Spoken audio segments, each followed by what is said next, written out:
રાજકોટના લોકમેળાને લઈને સૌથી મોટા સમાચાર સામે આવ્યા છે। જિલ્લા વહીવટીતંત્ર દ્વારા અટકાવવામાં આવી છે લોકમેળાની કામગીરી।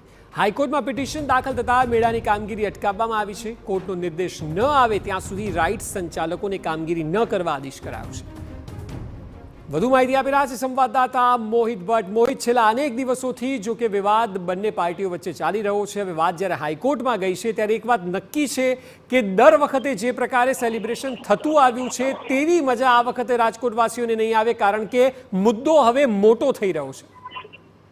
સ્પષ્ટપણે જે લોકમેળાની જાહેરાત કરવામાં આવી ત્યારથી જ જે એસઓપીના પાલનને લઈને રાઇડ સંચાલકો અને જિલ્લા વહીવટીતંત્ર છે બંને આમને સામને જોવા મળી રહ્યા છે। જિલ્લા વહીવટ સ્પષ્ટપણે કહી દેવામાં આવ્યું છે કે એસઓપીના પાલનમાં કોઈ પણ પ્રકારની બાંધછોડ કરવામાં નહીં આવે। બીજી તરફ જે રાઇડ સંચાલકો છે તે એસઓપીમાં બાંધછોડની માંગ કરી રહ્યા છે ને આ જ માંગ સાથે તેમને આજે જે 31 જેટલા પ્લોટ ધારકો છે તેમના દ્વારા હાઈકોર્ટમાં પિટિશન દાખલ કરવામાં આવી છે।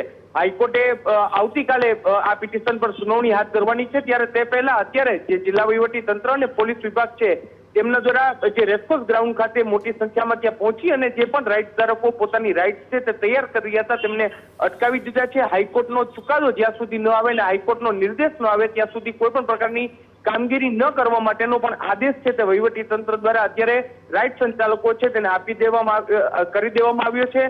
મહત્વનું છે કે આવતીકાલે હાઈકોર્ટ છે તે કયા પ્રકારનો નિર્ણય લે છે ને બીજી તરફ રાઇડ સંચાલકો છે તેમના દ્વારા દાવો કરવામાં આવ્યો છે કે રેસકોર્સની જમીન છે તે પસનાર જમીન છે અને તેમાં કોઈ પણ પ્રકારનું જે અન્ય બાંધકામની જરૂરિયાત નથી અને તેની સામે વહીવટી તંત્ર પણ એસઓપીના પાલનને અડગ છે। ત્યારે જોવાનું રહેશે હાઈકોર્ટ કાલે શું નિર્ણય લેશે। જી બિલકુલ મોહિત, આભાર સમગ્ર માહિતી બદલ।